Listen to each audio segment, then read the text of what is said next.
This is an FOU Studios podcast.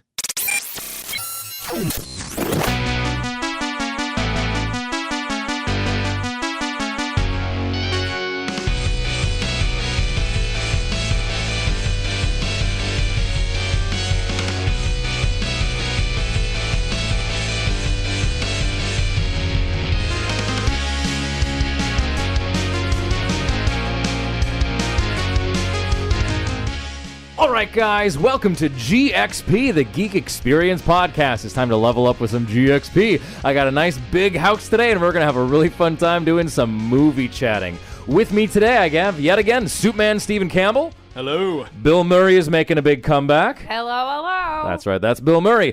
Coming back again and gracing us, we have from Batsu, New York, Epic Rap Battles of History, and now running Sauced Cinemas, Brian Buchan Walters. Batsu! Yes, and our guest today, he's one of the best, comic book authorities I have ever met. He works for the Cultural Arts Academy School in Brooklyn, and he has a master's in education from Malloy. Steve Zegers. I'm a bard.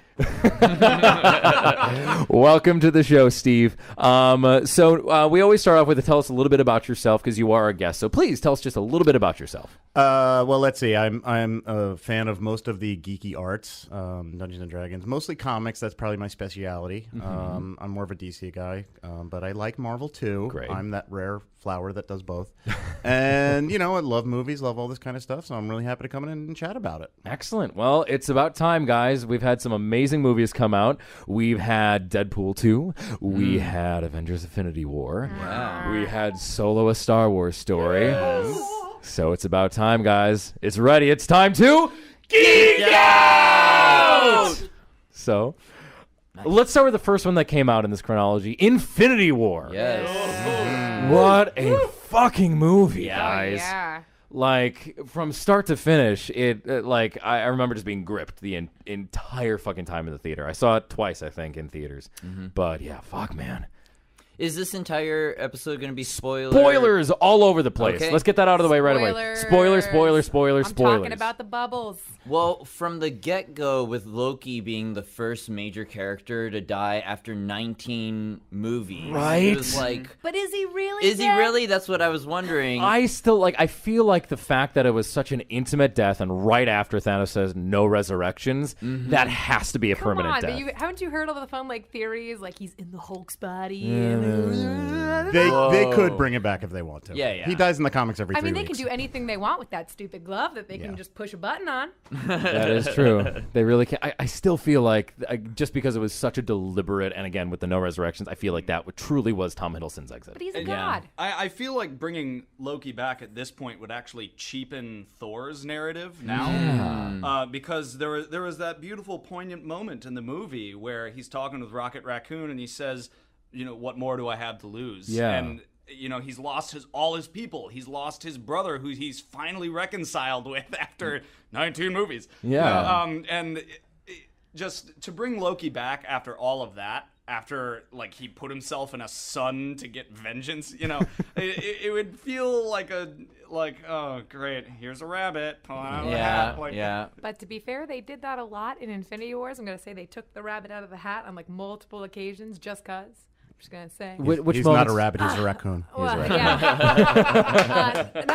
I'm standing by this. I hated being into it, so into it. Like you said, I'm super into the movie the whole time. Then they were like, oh, let's just push that reverse button, use the time turner and go back in time. But that's the point. The point is that once he got all the stones, he's the most powerful thing in the galaxy. He didn't even need all the stones.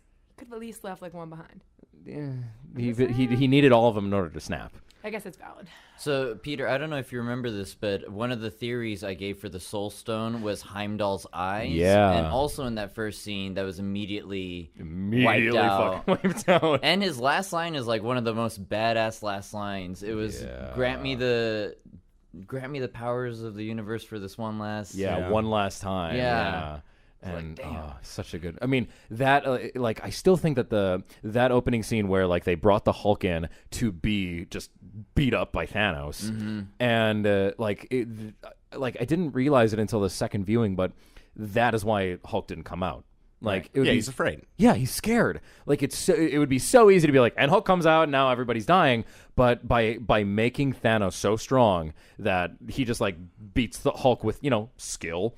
Yeah. Like, the Hulk's a little puppy And in the corner. that's why I think we're gonna get Smart Hulk in the next one. I think we're gonna get Banner Hulk. that would be awesome. Speaking of Hulk, actually, this is a specific bone that I've picked, and that I actually want to disagree with you all here, and that I don't think Hulk is scared, and that I think it's more that Hulk is angry with Banner, and that the reason he doesn't want to come out is because every time that Banner summons Hulk forward, it's always, hey, deal with my problem, fix my problem, beat the person up. He never lets Hulk out just to experience the world or do anything. And it was the same reason that he was so unwilling to give up control in Ragnarok, and now he's not coming out again. He got whooped on by Thanos, and he's like, you know what? I'm sick of it. Like, you only bring me out to deal with your problems, and like now you want me to deal with this problem that like even I can't deal with. And I think part of that reconciliation, speaking what you're talking about, With Smart Hulk? is gonna come with Smart Hulk. Is that they're going to kind of bridge that gap and turn into like the Banner Hulk. Yeah. That's kind of cool. He was also treated as a champion and was a champion for so many years. We have no idea how long he was on Sakaar, but his face was being built into that tower of all the All the amazing, champions, all the champions. So like he must have been there for such a long time for him to go back to being Banner and then being treated as you said like a weapon, deal with my problems. It's like, why would I want to do that if I just experienced glory for so long? I didn't think of it that way. I do want to say that because I don't want to relinquish my point entirely. I think it is a combination, though. I think it's like, you want me to deal with your problems? I can't deal with this one, buddy. You're on your fucking own. I hope they open up the next movie though with him like on a nice like vacation, like it's him and like a cruise, and the Hulk is out just like in his little shorts, like getting some sun, a little sunburn on the nips. That being said, I'm not usually a fan of the let's show how strong a character is by having him beat up a character who's very strong. I don't like that. You see that all the time in fiction, and it's like, hey, this guy's going to kick Superman's ass, so he's strong because he can kick Superman's ass. And that's kind of like, it is it's kind of lazy, I think. It is a common trope, but again, I still think this was a story writing device so that we could like not just have the Hulk come out and win so many battles so quickly. Right. Yeah. You know who from that scene and the rest of the movie was so underrated was Ebony Maw. Yeah, such a good villain that I wanted so much more. No, I'm so sad Squidward disappeared so quickly. Hear me and rejoice. He was just so creepy. Yeah. Why was Valkyrie off filling Westworld instead of being in this movie? I know. Right. She was cool. Was she one of? I guess we got like some pseudo confirmations about Snap, like off camera snaps from the Russo brothers. Was she one of the? They said she was in the escape pod with a bunch of other people. Okay, one of the half of the Asgardians that survived. Okay. Yeah. Do we know about the Snap though? Did she survive the great dusting? I don't know if they revealed that. Okay, great. I don't know. One canon thing in the MCU that I was like a little bit confused and upset with was in Guardians of the Galaxy Volume 2, we established that Drax's nipples are very sensitive. But he has a couple different moments in Infinity War where he's wearing a seatbelt or he's wearing something over his nipples and he doesn't seem bothered by it. I guess they had too much stuff to talk That's about. True. Infinity That's Wars, true. They, couldn't They talk didn't about want to it. spend 30 seconds on. Yeah, they needed more. Like all they needed was like, all we need is Tony Stark, just more Tony Stark. We want the whole movie to be Tony Stark. That's what they needed. Well, it's also like it was like it really was a tightly written movie. For, It was. Like, all of the characters they were juggling. Like nobody had like there were some characters had as few as like half a dozen lines or fewer. Fewer, yeah. Which brings me to a very important point. Black Widow. Now, I have a huge issue with Black Widow. Number one, I think she's just a throwaway character. They're just like, we have a girl that kind of kicks ass. But they don't really, I don't know much about the comics. I'm going to put it that way. I just don't like her. It's not that I don't like her. I want to like her. I want to know more about her. But she's such a throwaway character that I'm frustrated that she's like featured all the time and she's not dead. You know what I mean? I'm just like, she was, She's not as throwaway as Hawkeye. No. I would have rather seen Hawkeye. At least he jokes about his like worthlessness. Like, is this like Legolas? I believe it. Like in the comics, she's a Russian spy, and she is like from what especially from the other video games that were Avengers. Like she's more commonly like doing espionage and like behind the scenes kind of work. And so like while she can kick ass, and we see that a lot. like her strength and ability is not necessarily in like I'm going to kick ass. It is like it's like the interrogation with Loki. Like she will flip it around on Loki and just she be does like, though. I mean, she's like the Avengers version of Batman in a lot of ways. Well, yeah, Like, yes. She's there. She's been the leader of the team. She like kicks ass. She's the one without powers who runs in there and yeah. She's fearless. She is She's totally. fearless, but I have to say, like, I think there's a moment where she saves the scientist girl. I forget her name. Cool scientist girl from Wakanda. That's her name. Shuri. That's cool scientist girl. From Cool Wakanda. scientist girl from Wakanda. I was like, she's got all this cool stuff. She's using like these awesome little zip zappers on her hands and stuff. And then Black Widow comes and saves her. For me, I was like, let her do her own thing. She can do it. Wakanda's like awesome. And she's like the center of all things cool. She's the Tony Stark of Wakanda. It makes me sad that she didn't get like more. I don't know. I love her. I want her to be the next Black Panther. Shuri is amazing. Yeah. I bet she'll be the next Black Panther. I God hope so. I do want to point out though that in all of the promotional material for Infinity War, there was this shot that like everybody had screenshots of it, everybody running through the forest. Yes. Captain America, Hulk. Hulk was Hulk was there. in it. Falcon. There's a War Funko Machine. Pop of Hulk busting out of the Hulkbuster armor. So that might be from part 2. I was gonna say a big part of what I think is they're using footage from part 2 because like I feel like there's gonna be some weird time like jumping that happens. There has to. Oh, 100%. They're time turnering. Hardcore. They're a Harry Pottering. Also, Ant-Man and the Wasp is the next movie. Yeah. And I think totally it has something to do with connecting it to Infinity War Part 2 or even connecting it to Captain Marvel. Well, because the Yeah. quantum realm is outside of time and space. Correct. Yes. Hank Pym says that. Yes. Which seems exciting to jump into, which means I have to keep my mind open about the next one and just be okay with the fact that they're going to push the button all the time. Yeah. Yeah. It's inevitable. It's inevitable. The button's happening. Well, yeah. I mean, we wouldn't have the Infinity Stones accessible if we weren't going to press the button. That's valid. I'm pro-apocalyptic myself, so I'm Team Thanos. But I'm interested to see what's his name from Doctor Strange? Wong? Not Wong. The guy that turns like in the post-credit scenes like the bad guy now. Bardo? Too. Mordo. Oh, yeah. Mordo, yeah. Aaron Mordo. He does say that there is always the bill gets passed, like someone's gonna have to pay for it. So I'm interested. Thanos was using that thing like like a keyboard. So I'm interested to see like Speaking what. of, can you guys clear something up for me? So somebody told me the thing where they like rewatched it again and Okay. they saw Thanos do the glitter thing. Did anybody else like catch on? Somebody was like trying to convince me at work recently that Thanos was one of the people chosen to die. That Thanos was glittering away at the end. Like they saw a glimpse of it, and No, he was I didn't retired. catch it. He was retired on his farm. No, That's like a yeah. comic book thing. In the comics, Yeah. he goes and he retires, basically. Okay, cool. I just Like- wanted to double check because somebody Yeah. was trying to did what he argue that wanted with to me. I was do. like, I didn't see that. I He's- didn't see glitter. Like he's like I also have to imagine that when he snaps his fingers, it's I survive along with only half of. Okay, cool. I feel Cool, like cool, cool. that's a built-in thing. So. I wasn't sure. He said Yeah. it was, Yeah, up to, yeah, it was up in there. Yeah. Anyone could have died. Well, after he snaps his fingers, the first thing that we see is black, and then we see the water, and then we see young Gamora. And I think that's inside the Soul Stone, or like that's the Soul Realm. Right. So I'm wondering if eventually all the other characters or all the other half of the universe is going to be in that Soul Stone or Soul Realm. They're trapped in the that'd city be Yeah. itself. Yeah, see, this is the kind of thing where if you read the original comic book story, you know a lot of this stuff already. So tell us. Please, You we're want here. me to? We're Yeah, here for please, the I'm all spoiler. for in, the spoilers. in the comics, there's a character named Adam Warlock who is not in the movies, but Yes. he But is. he's his teased. cocoon is at the end of Guardians. Yes. 2. Okay. He comes out of that thing. In the comic, he takes control of the gems from inside the Soul Gem. So I think that Doctor Strange is going to do that. I think Doctor Strange is going to be inside the Soul Gem, and he's going to do something to mess with the way the gems work. I'm So on maybe there'll be board. Attack of the Avengers from outside, but from inside Doctor Strange. So I think they're all going to be in the Soul Gem. Yeah. That I- makes sense. I think Doctor Strange is going to pop up in Captain Marvel with the 1 million or however many million possibilities. Like yeah. during that time travel, we're going to see him and be like, "You're the only one who can save us. So like this is the path you should take," or whatever. He's going to help out in some way and connect it all. I also think because she is friends with Nick Fury, because Nick Fury has the pager or whatever. Yeah. Steampunk beeper thing. There's going to be this thing with S.H.I.E.L.D., and you know how S.H.I.E.L.D. is Hydra, especially in the 80s, 90s.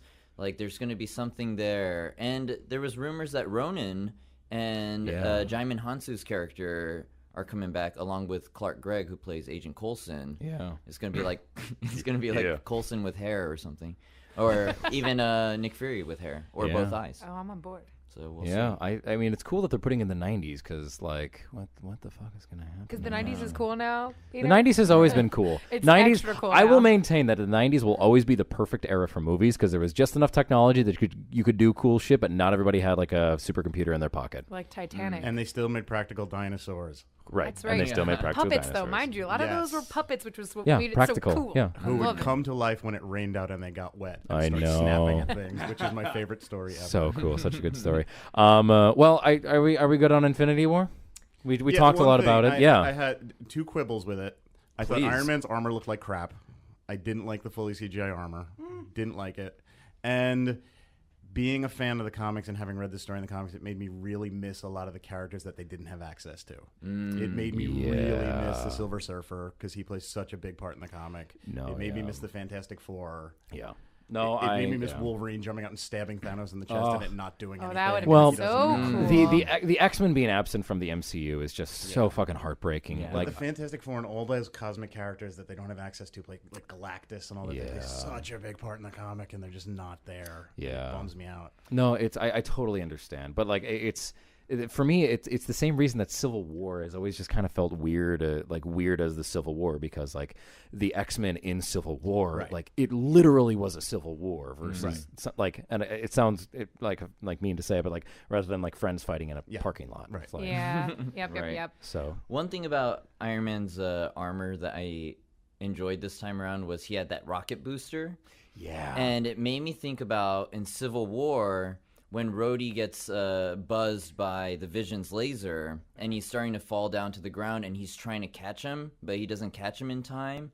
I feel like he wanted to get a more powerful boost to be able to push him even further, you know? So speaking of rockets, that's a question I have. So in all of Infinity Wars, and Right. I loved Black Panther, there was plenty of cool spaceships and like ships that they had built. yes. I feel like there was a lack of cool technology that was not used, like ships, or like it was just people fighting people instead of like, let's use Yeah. our armor, you know, what we like made. This is like the final battle almost Right? for Wakanda. Why, like, all stops should be. It was there for the aliens, Yeah. but Wakanda was like, oh, we'll just leave those things aside Right. and park, you know? I was confused. I wanted to know why they made that decision.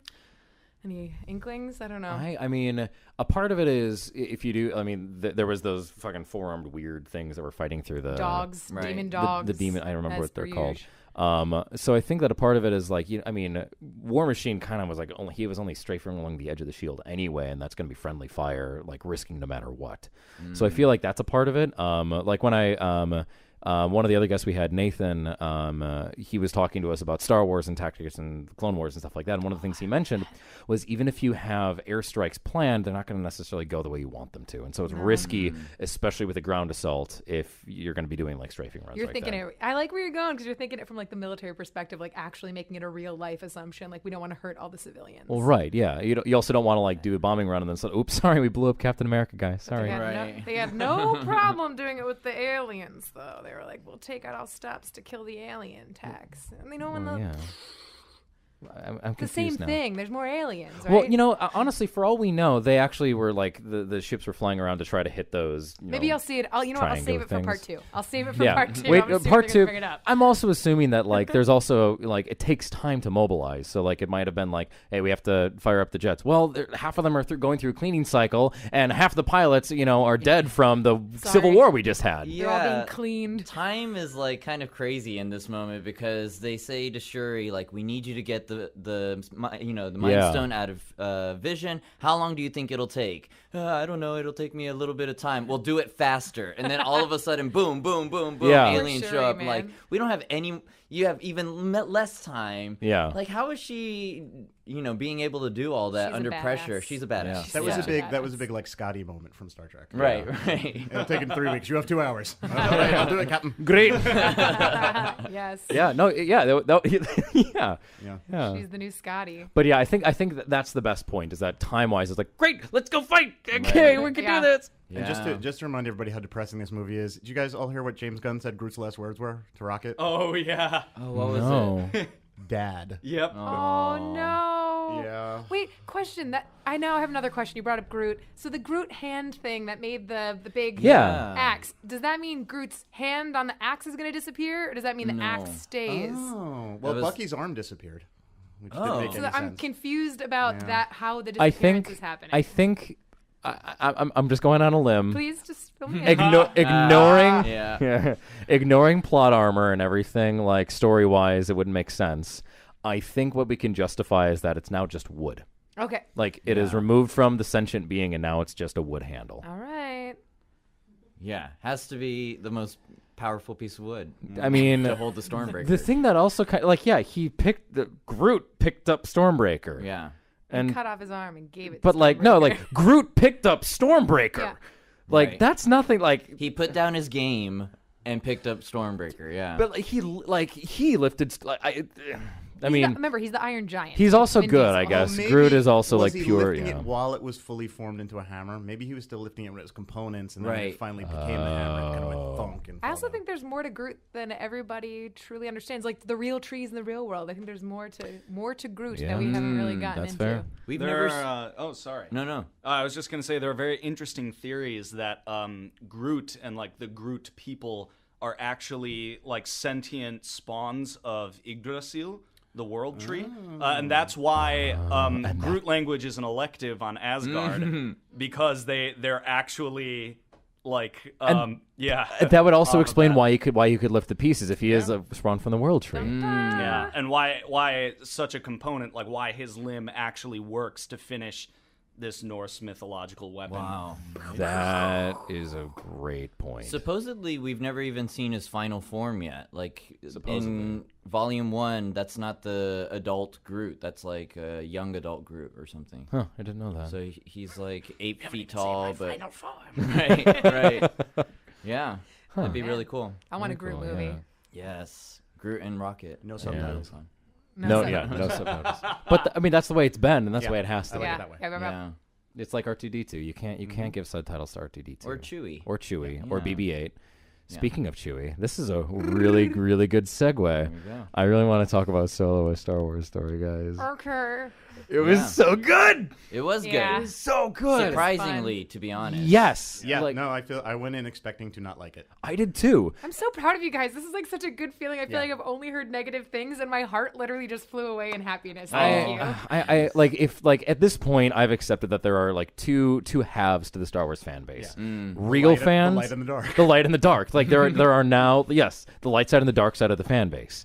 And if you like going into Star Wars story, I admit nobody asked for this movie. Nobody said, Right. "Hey, you know what? We should get a Han Solo backstory movie." But after watching it, it didn't even feel like a Han Solo backstory movie. It felt like just a heist, and Han Solo was a young character there. A Western. Yes, it felt like Oh, a yes, Western. It a was Western, just a space fucking Western. Western. It was very Firefly-y. Yes. Oh yes. Yes, it was. That's why I liked Especially it. the train heist. Yes. Ah, Yeah. that was a good God. heist. Yeah. And like, yeah, there were a couple moments that I kind of rolled my eyes at, like Solo? Solo. Yeah. Like, Oh gosh. Yeah. Well, whatever. Eh. Imperial Ellis Island. yeah, Yeah, like, I didn't like that.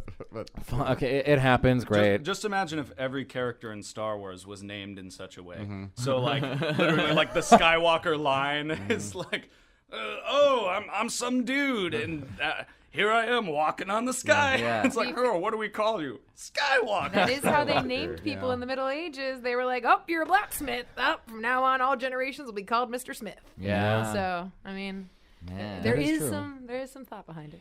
So Some. Lando's intro is just so beautiful. And he is Lando. And he is. is He's so officially beautiful. Lando. Like the moment you hear the voice and see him at the table, I Yeah. was like, "Fuck yes, you the are moment you hear perfect." Han. Yes, Yes. so Hey. good. Yeah.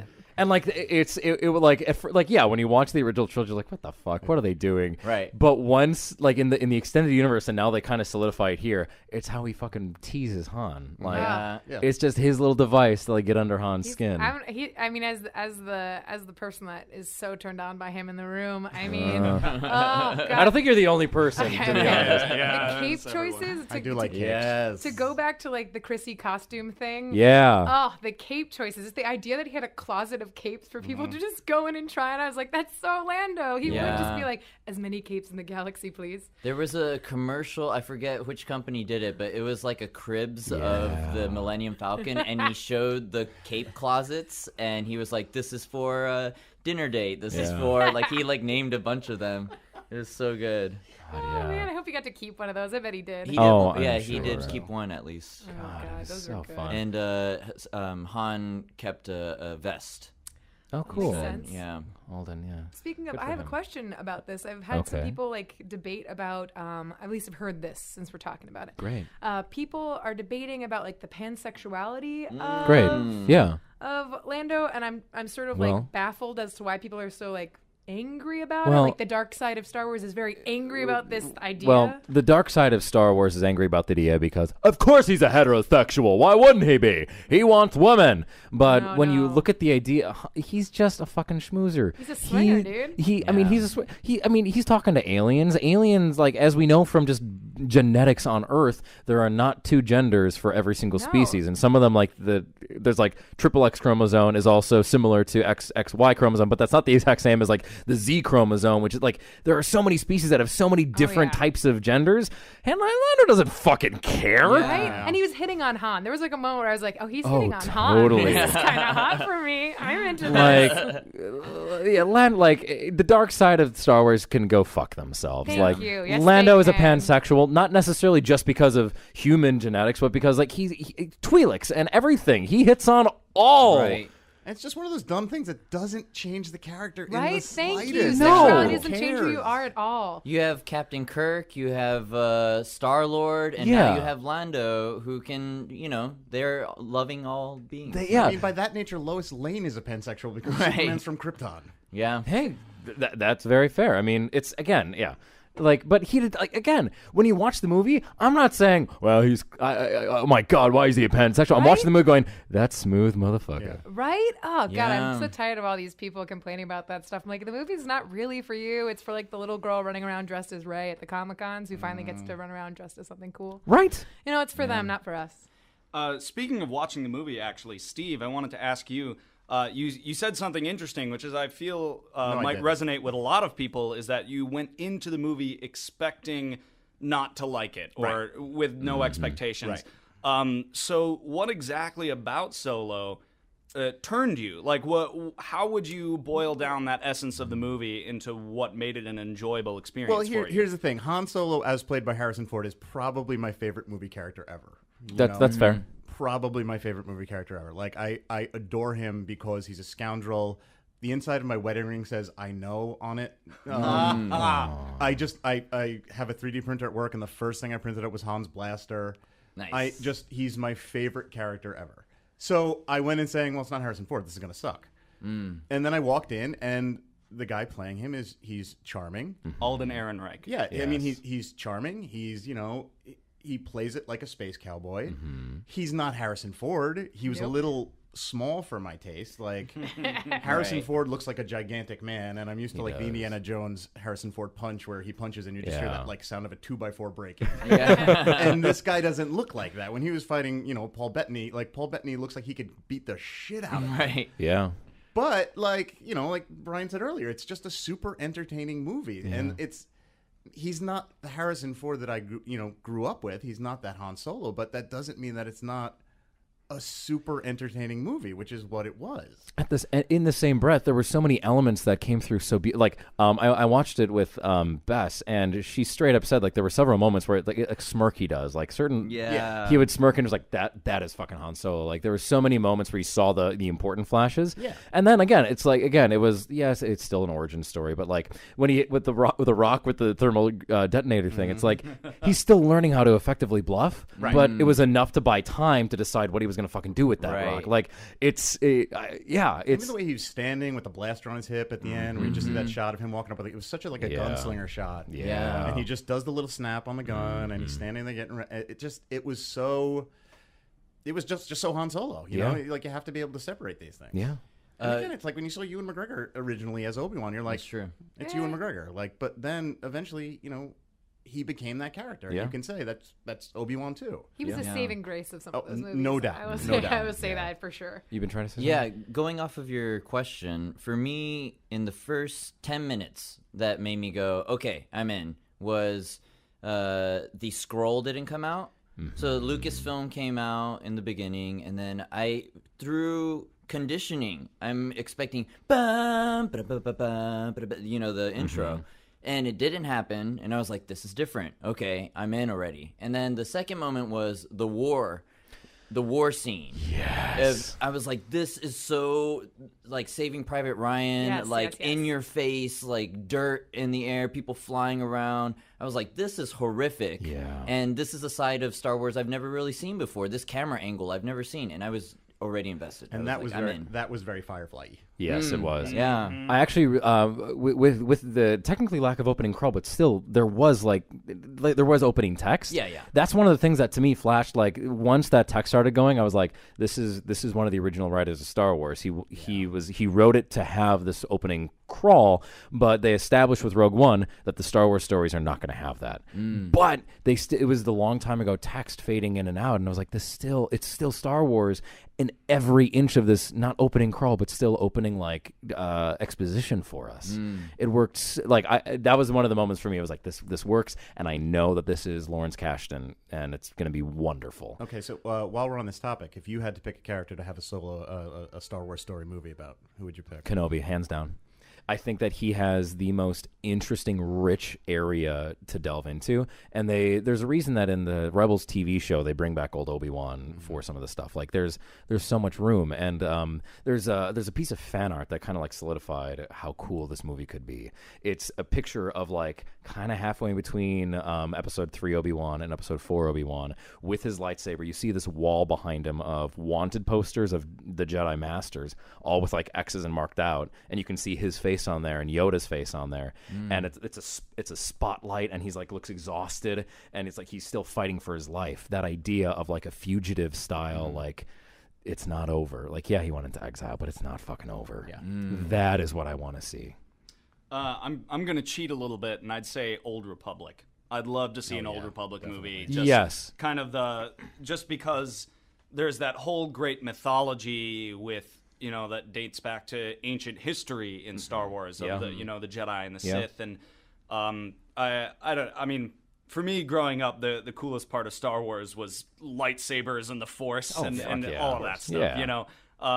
I know some people prefer like bounty hunters and more of the Firefly-esque like space western gunslinging type stuff, and like I appreciate that as well. But my true geek comes out for all of the Force stuff. In a lot of ways, to me, that's what makes Star Wars Star Wars. It is, yeah.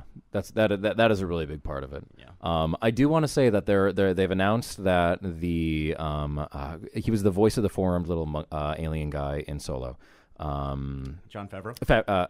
Was it? Oh yeah. So Jon Favreau, he has a TV show that's been announced and confirmed. Live action for the Disney streaming service that's coming out. They've also confirmed that that's going to take place in after Episode 6, before Episode 7. So it's going to be it's going to be Resistance era. There's going to be apparently another animated TV show just called Resistance that's coming out. That again, obviously, it's pre-Episode 7. Will I get more of Haldo? I wanna know more about Haldo before that whole like sacrifice thing. I have no idea.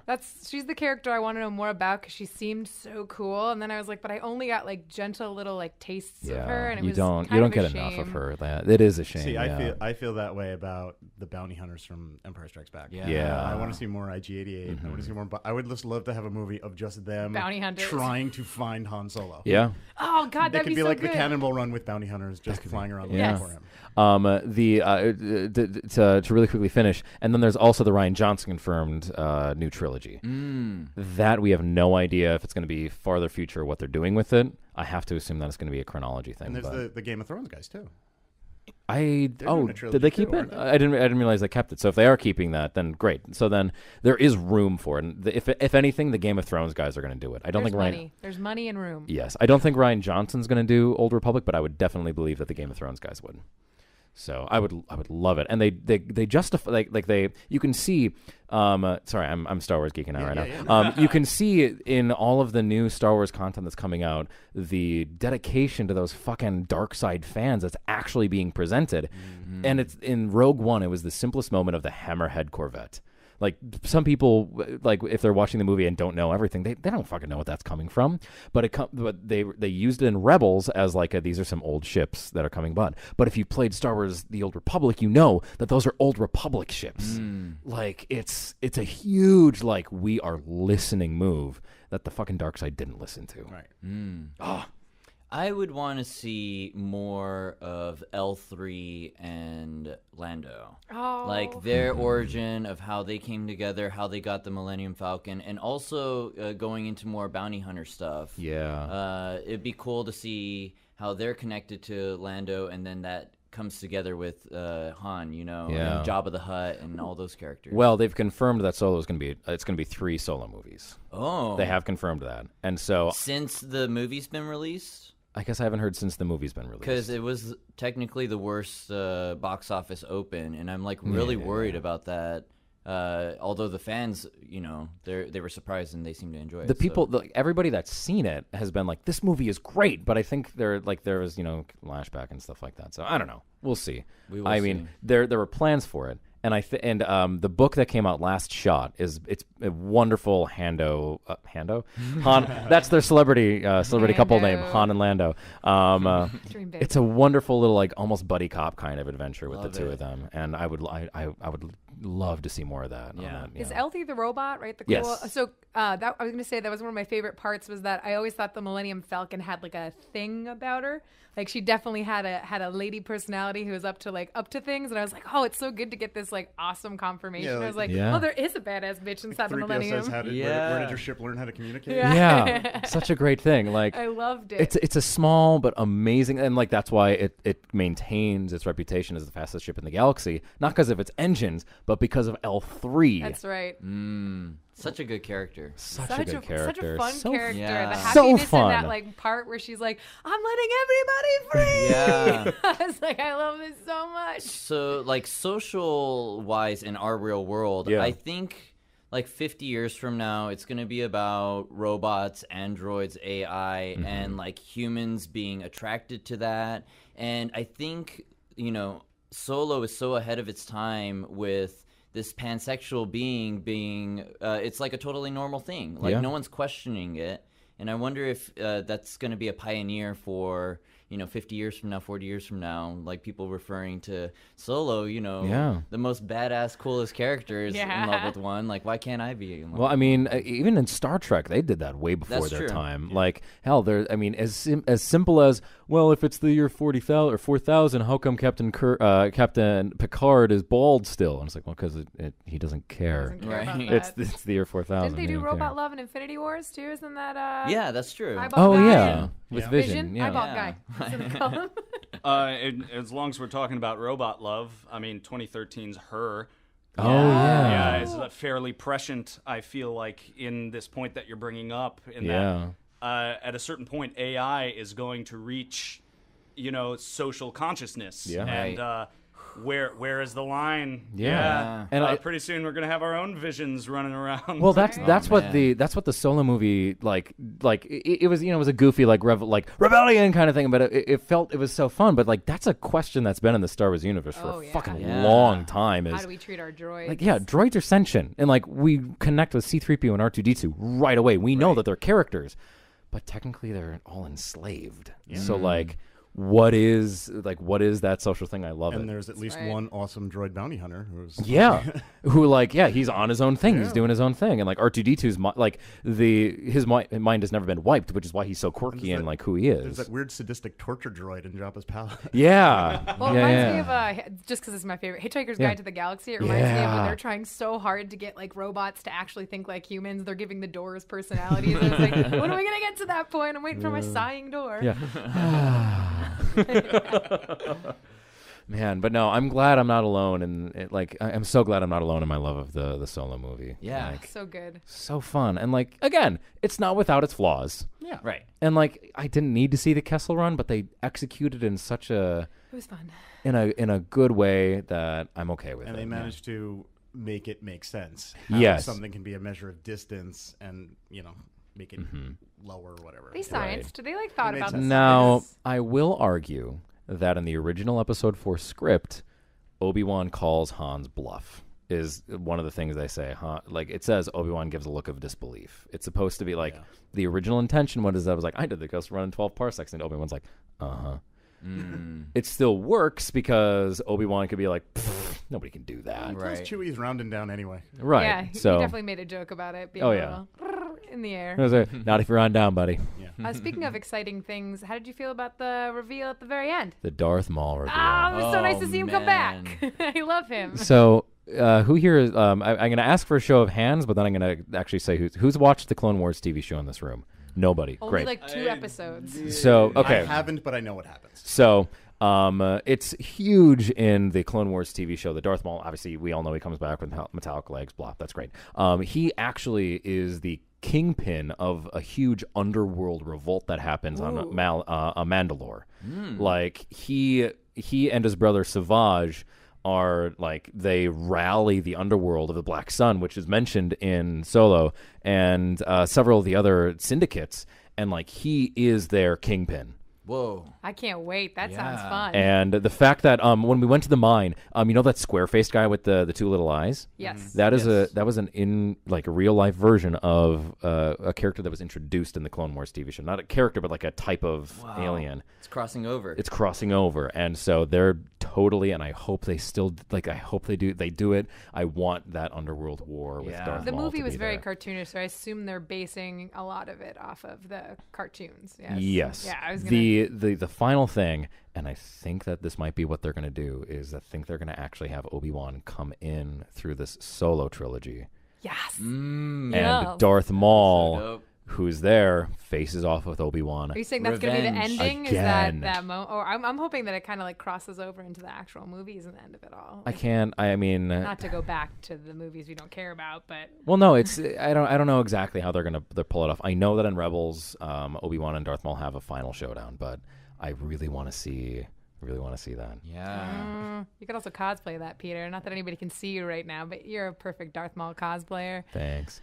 Or Does he Obi-Wan chop him in half a couple like years. vertically now? Finish it. That'd be really funny. Yeah. No, but yeah. So yeah, that's what I think, and I'm really excited about I'm that. jazzed. Dope. But yeah, it's watching Solo after having so much love of the Clone Wars. There is so much that they bring forward. And a character named Kira, which is my real name. And Yeah. I'm always very Yeah. excited to have Kiras in movies. Hell yeah. Whoop whoop. Well, there's 2 Peters in Infinity War, and I was like, yeah, true. Oh, Peters are everywhere. Peters are. There's also at least a lot of one. Peters There's in also this at least room, one yeah. Steve. A lot of Peters. There's at least one Steve. And he's At Wonder least Woman's one. boyfriend, so yeah. Yeah, there you go. we got it. Yeah. So I guess that brings us to the end of the Solo conversation. Unless anybody else had anything else, I'm fine with it. No. Yeah. I thought it was a great discussion. You? Just fun factoid about Fun fact? about Darth Maul. Something that I really appreciated. I looked for it in the credits after the movie. They got Ray Park back. Yeah, they got Ray Park back for it. Yeah. He deserves it. Little upset that they used a voiceover and did not let Ray Park speak his own lines, but The voiceover. gonna do? I'm pretty sure the voiceover was the Clone Wars guy though. Yeah, it was Sam Ooh. Whittier. Something. Yeah. Whittier. That's cool. Yeah. So I'm pretty sure they did because I heard the voice and I was like, that's the Clone Wars guy. Nice. So They had to give them both a little.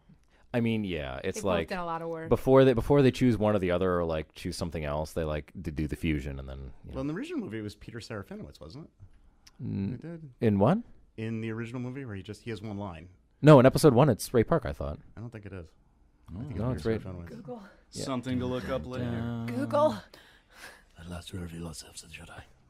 Yeah, again, I thought that was Ray Park, but don't maybe he think was. it I'm gonna double check that really quickly. You guys have a conversation. You on Google.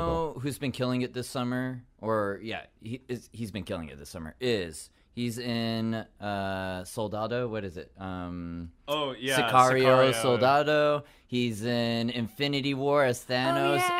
and in Deadpool 2 as Cable. Josh Brolin is killing it this He's summer. killing it. He's in the biggest movies of So is Childish year. Gambino. We got to give some Yeah, credit out. of They're course. both Yeah. they're both like tip top world. Like forget anybody else. They're just it. They're the Man. it people. They're killing it. So, Yes. really quickly, it's again portrayed by Ray Park, but voiced by Peter Serafinowicz. Look at you nerd. Nicely done. Wow. Whoop whoop. Huh. And then Samuel Witwer was the voice for Solo: A Star Wars Story in the Clone Wars. So. This was such a geek out. That was such an official Yeah. geek Ray out Park debate. has a decent voice. Like I don't know why he couldn't. I do think it. it's not like I think they really want. They Yeah, really, no, he they doesn't really have want that, but he could just drop it an octave. It's one line. That's true. I don't know. It is kind of weird. It's like Ray Park, you can do the body of Darth Maul. Hey, whatever. The body's good. Hey, they got a proud tradition in Star Wars for that. They do. They have a very proud tradition of one body, one voice. Yeah. Yeah. And Warwick Davis came back. And Warwick Davis came back. And I was so glad they didn't try to like make him like he's an alien of something. It was just Right. it was fucking Warwick Just Davis. Warwick Yeah. Davis. Yeah. Warwick Davisy. He Yeah. reunited with Ron Howard. Time for Willow too. Oh, speaking of Ron Howard. Ron Howard's brother. Yeah. Ron Howard's brother was in Such it. a skeevy fucker. I love that he was in it too as a skeevy fucker. I know. It's just it was I saw it and I was like, of course Ron Howard did Of course this. he gave him a part. I mean, that guy deserves it. Man. What is his name? Clint. Is that really his name? Clint Howard. Howard. Oh, Of what a course it name. is. Clint Howard. Yeah. He's in everything. He deserves it though. His Yeah. brother like really looks out for him. I wonder if he gets his own roles ever, or if it's always through his brother. I think it's only through his brother. Oh, shame.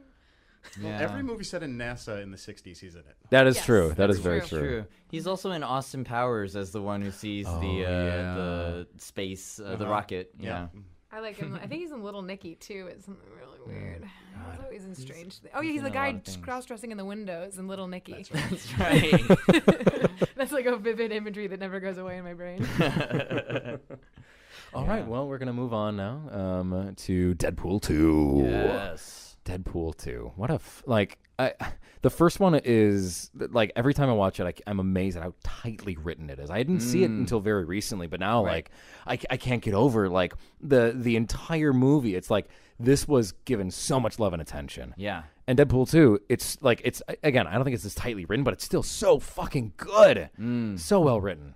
If you watch the movies back to back, there are so many crossover funny lines and stuff. Like in the first one with Colossus, they make a RoboCop reference, and then in the second one, he straight up calls him RoboCop. And there are a lot of little clashes in both of them that I was like, this is so beautiful. I've never seen either, so I'm going to ask you guys now, the four of you, to sell me on actually watching both of those movies. Like, Do you like superhero movies? I do, but I'm specific about them. That's not going to sell me. I need more. Do you like Ferris Bueller's Day Off where he breaks the fourth wall and talks to the audience? Yes. Yes. All right. Do you like movies that make fun of themselves? Oh yeah, actually. Do you like Ryan Reynolds making fun of himself for bad choices he's made in his career? I'm okay with that. Yeah.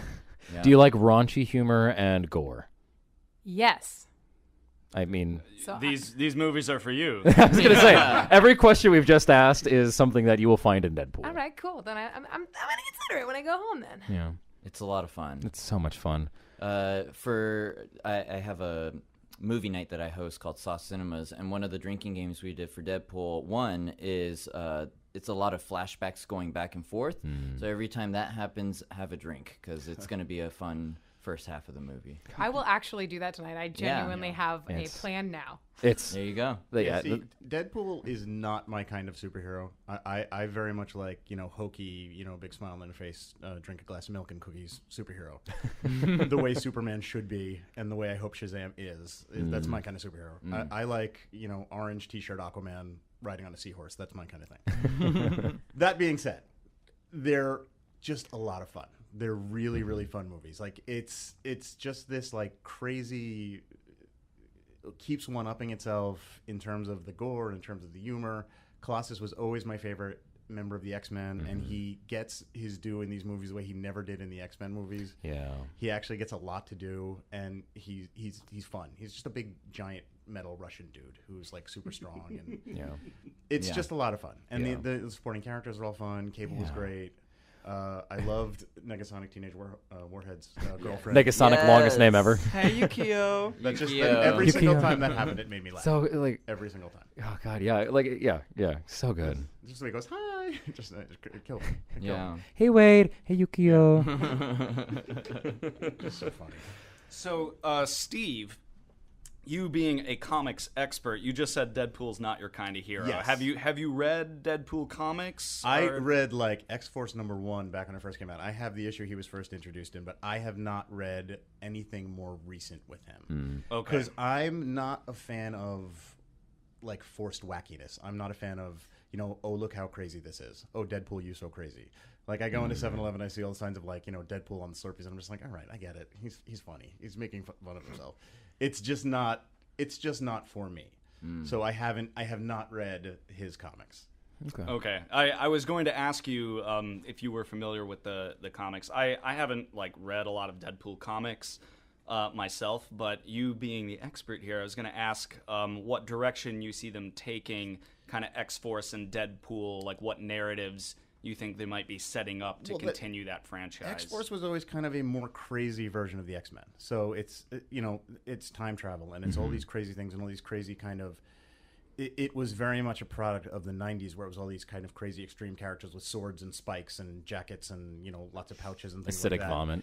And Jackets. I can see it going. Yeah, in the 90s, everybody wore a jacket over their superhero suit for some reason. Yes, bring it back. They The all wore 90s is dusters. cool. This is where Gambit came from, and everybody was a trench coat over their costume. Hey, trench coats can be pretty cool. Even Wonder I Woman wore a agree. jacket for a while. She had a denim jacket and a terrible costume that she had. But so I can see it being just one up again, getting even more crazy. There's no reason that they couldn't have Deadpool and X-Force go fight something like Galactus, go fight something crazy with Cable and all these like other characters. Except X-Force, kind of. Yeah. Well, Well, they have to repopulate it a little bit. one thing I really enjoyed about the second one was Domino. Domino was Yes. She was such a fantastic character, and I thought, how is this character going to even like contribute? Just being like someone who's lucky, like what does that even mean? And then it's like boom, boom, boom, one after the other. You're like, I love this character so much. I was actually leaving Batsu one night, and we were on the subway. We were on the R train,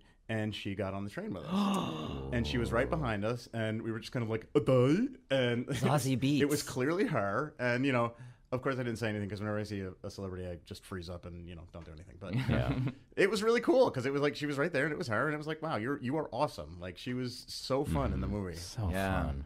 She's an improviser in New York. Oh, Yeah. That's awesome. yeah, just super She's cool. in the circus. I'm so. Gosh, There you go. You've she's added to it. One more reason for me to watch it. She is There you go. amazing.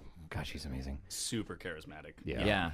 Well, you were just saying with the X-Force, I love the way this movie promoted X-Force and like Deadpool and everything. And it reminded me of like Iron Man 3 where they were building up the Mandarin and you're like, oh my Yeah. gosh, this is it. But Iron Man 3 did not do it for me in that sense because the first time around I was so excited for the Mandarin, and then it was like, I'm Charles Blackley or Yeah. like whatever. Trevor. Yeah, Trevor Trevor. Slattery or something like that. This one, Deadpool 2 did it in a much better way, I think, I and think I so. enjoyed the final product. Yeah, because I said I saw a trailer for Deadpool after I'd seen it, and like they shot material specifically for the trailer. Yeah. Like it's like we talk about like an intentional like build up for something that they know is not going to happen. Like, oh, so funny to me. I would Yeah. love to see more Terry Crews though, because he's so funny. So funny. Yes. That would have been really good. Who's your favorite superhero? Peter. Peter Parker, Peter Quill. No. Just Peter. Yeah. You saw the ad. Talk about another like really funny way to like just Deadpool's character. It's like, no, I'm just here. It's like, great, you're in. Yeah. Right. And Dopinder. And Like Dopinder. just being Yeah. a minor character in the first one, like Yeah. getting a more prominent role. I was like, yes, Dopinder. Dopinder yes. was so. I loved it. Like, my body and hands are so soft. Yeah. Fun. I don't know if everyone noticed this. I wanted to ask you guys if you noticed this, but in the closing shot of Deadpool 2, they're all like walking away from the wreckage of the fight or whatever. and you can see in the background Juggernaut climbing out of the pool. Yeah. Did you guys notice that I at saw all? that. Okay. Yeah. Because I mean, it was an establishing shot, but like I could see the twitching in the pool, and I was like, okay, there's something's gonna happen there. So like my focus went right there. But Yeah. So I'm thinking that moving forward, we're going to be having X-Force versus the Juggernaut, That'd be cool. which I feel like he is just an underappreciated villain. Yeah. Like he is like just crazy powerful. Like you think Yeah. like, oh, it's so dumb. He's got like what, momentum is his superpower or whatever. But really like with Cyttorak and that whole like mystical element, like maybe they can get some cameos with Doctor Strange in there or something. Yeah. I think it would be I think it's so in the nature of these writers to take this villain who is like not quite in the limelight and give him a more prominent role in this shared universe. As an old school X-Men fan, seeing him and Colossus fighting was just so satisfying. Yeah. 'Cause Yeah. that was always so built up in the comics. Yeah. The strongest X-Men versus their strongest villain, and it was cool. I mean, I don't think Doctor Strange will make it in because they are two different studios. But I do think that like they might bring in some of the X-Men from that studio into this one. Because I mean, the really funny almost throwaway joke of like man. you'd think they could just throw us a bone and Beast just Yeah. Close that door. Yeah. I mean, the Juggernaut was such a great reveal, and the main thing I remember from X3 was "I'm the Juggernaut, bitch." Yeah. And I was like, the entire movie, I was hoping for one little throwaway line there, Yeah. but it didn't happen. But yeah. the Thanos. The Thanos joke was pretty great with Cable. Josh Brolin. God. Oh yeah, Yeah. everywhere. I mean, we were just saying a little bit earlier. What a fucking like summer he's having. Yeah, he's But, been yeah. working hard the last 2 Technically, years. it was like it was like last summer. And Yeah, summer before right, that. right. This summer's like where he gets to like relax and watch it all, just like be done. Like good for him though. Like billions. Or he's filming more. probably. billions. Yeah. I'm sure. But yeah. God, fuck yeah. Deadpool 2? Well, it's with Deadpool too. Again, it's like he is one of the X-Men, but they also did such a great job. He is kind of a periphery outside character, and everything that's written is so like poignant to his story. Like, yeah, he's interacting with the X-Men, but I love that it really is just it's Deadpool's story. They're not trying to tie it into. Like they're not trying to make him now like a member of the the X-Men First Class cast. It's just Yeah. Well, he's super anti that. That's the main thing And from the first movie. Right, but again, I just love just how like it's like it is his fucking story. He's gonna do his thing. Yeah, I'll have run-ins, but it is his fucking story. Yeah. Yeah. I don't know. I think it works great. I think it works so well. Yeah. Yeah. I wonder, like, I'm kind of done with the X-Men movies, especially after Apocalypse. Like, I didn't even watch that one, to be honest. I didn't either. And, Don't rush out and do that. Yeah. No reason to. But, like, if they make another one... I guess they're making that horror one coming out soon, right? There's the New Mutants, and there's also New Mutants. Dark Phoenix. Oh yeah. Oh, yeah. Which I think got delayed to next year. It was supposed to come out sooner. Forgot about that. Yeah. The New Mutants being a horror film. Are they getting Sophie Turner for Dark Phoenix? Yeah, she's in it. Oh. Yeah, she's in it. Sold. There you go. There was another Marvel thing I think it was Marvel at least. A comic booky thing. Cloak and Dagger is a show that's coming out. That's Marvel, right? Yeah, that's on Freeform. Yeah. Yeah. Yeah. Sorry, it just popped in my mind. You were going to say something. Technically mutants, but I don't know if they will be on the show because rights to mutants and whatnot. Right. Yeah, I don't remember. But you were going to say something before, Brian. No. Well, I was gonna say other since we're talking about summer movies, like, have you guys seen Upgrade? No, but I really want to.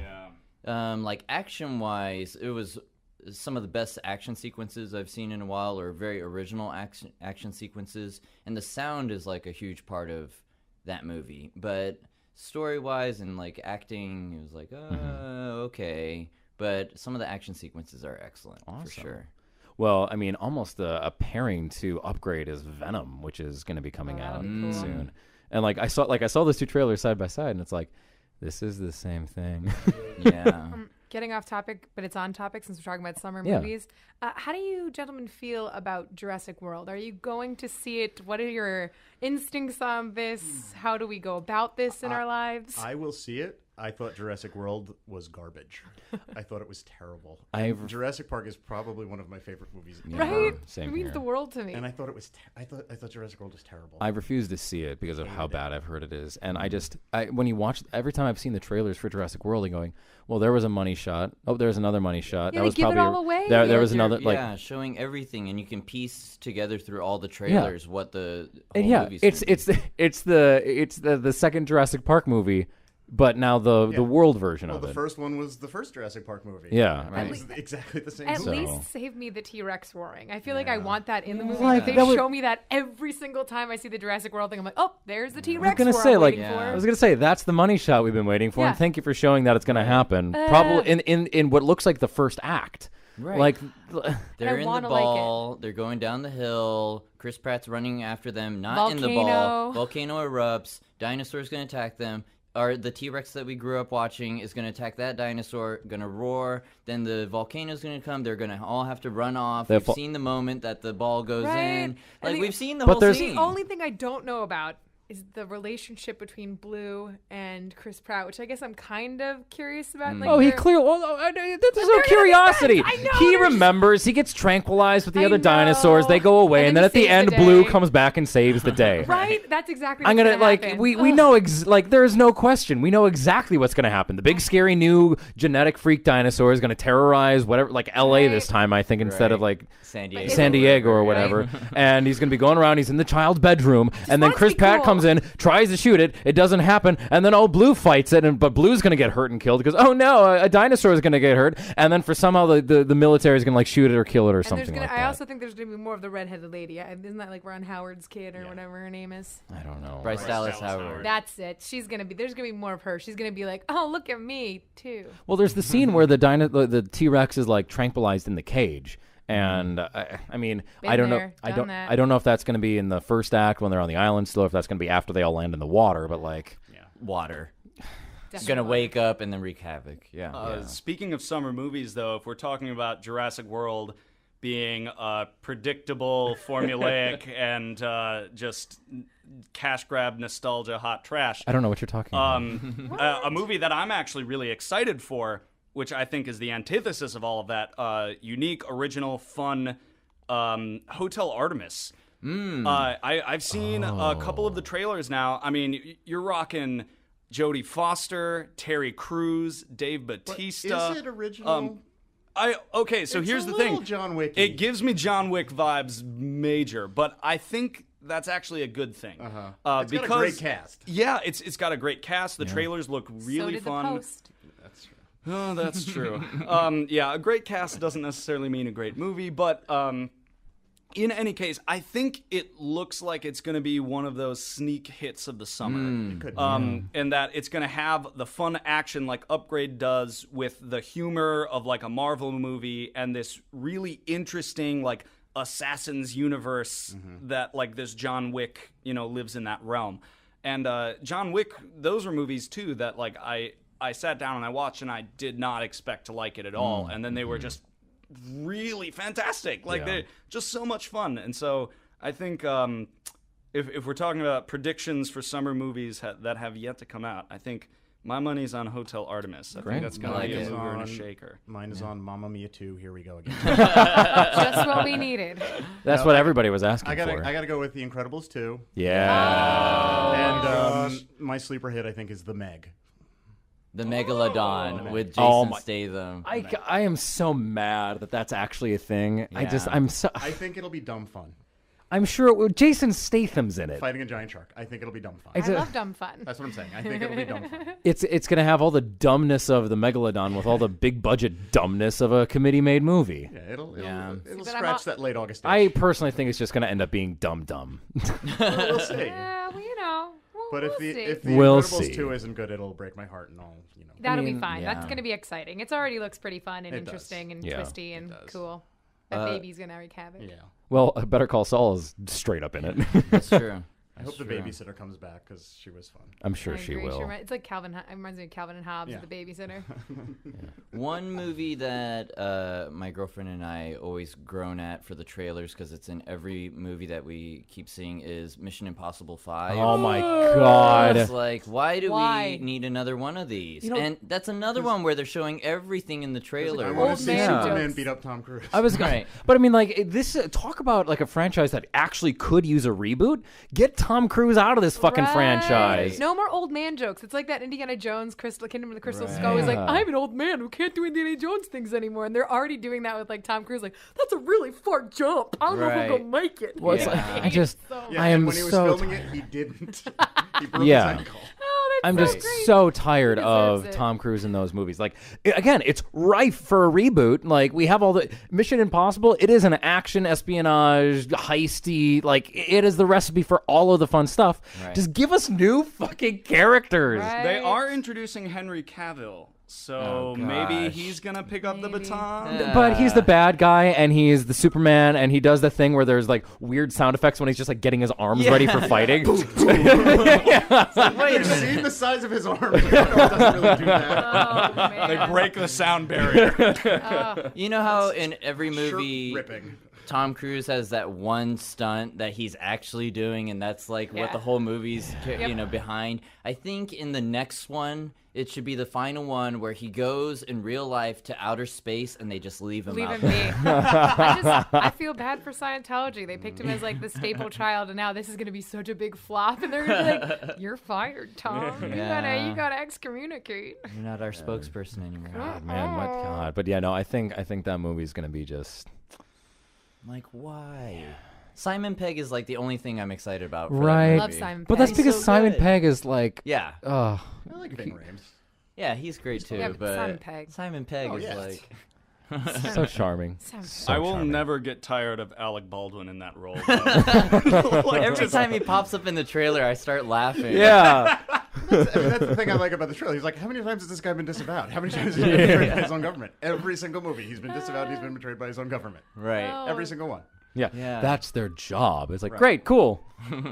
Can we have somebody else get disavowed this time? Right.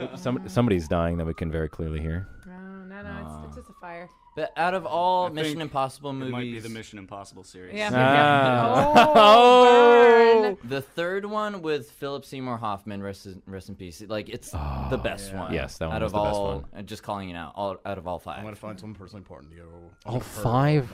That's very good There have for been Seymour Hoffman. five. Yeah.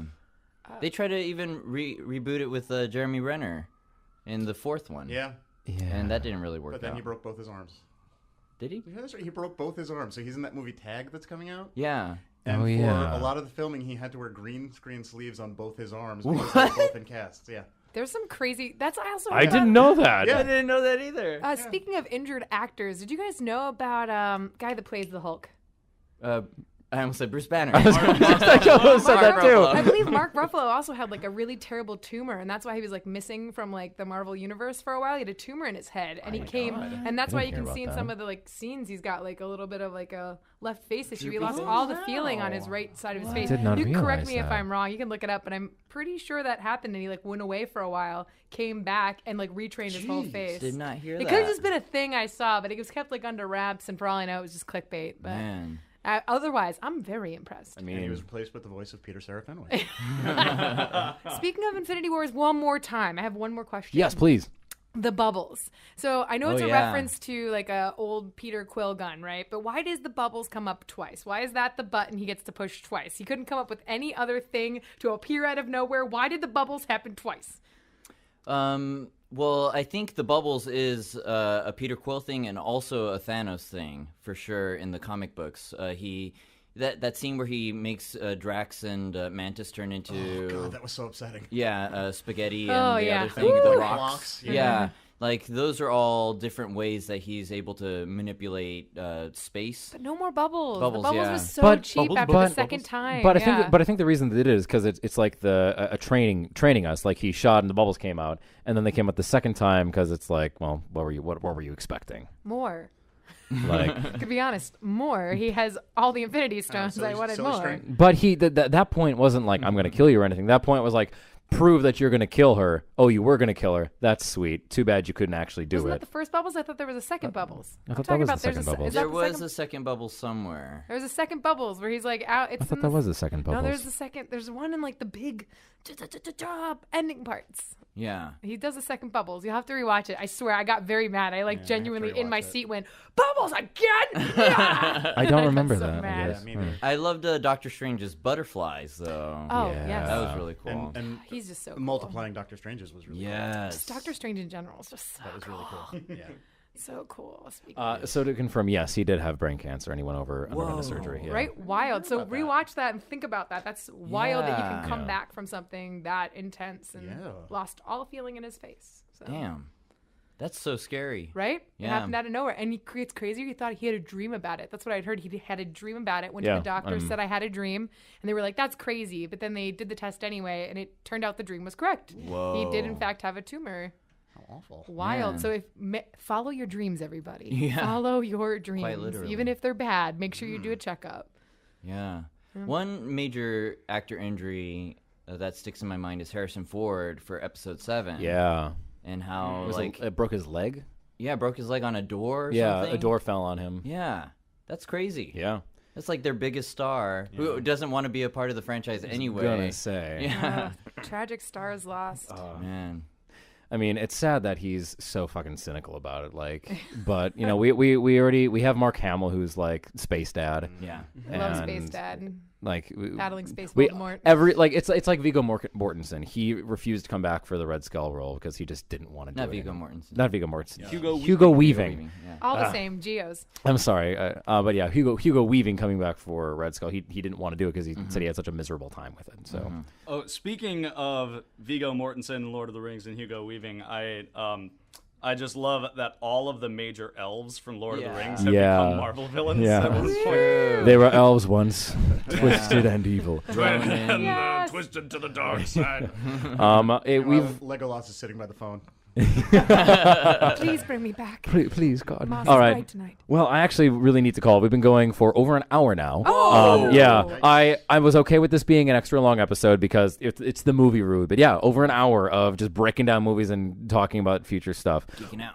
At the end of the summer, are you guys cool come back to like hash on the movies we talked about coming out? You know, Yeah. like with the Venom yeah. and stuff. Like, Done. great, awesome. Let's all go see Jurassic World. Mamma Mia 2, more music, less Meryl Streep.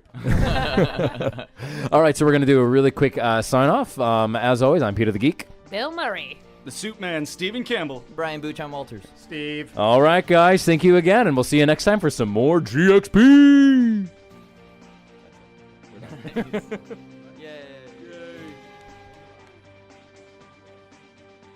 Hey guys, thank you so much for listening to our show. If you liked Geek XP, help us out by becoming a contributor on our Patreon.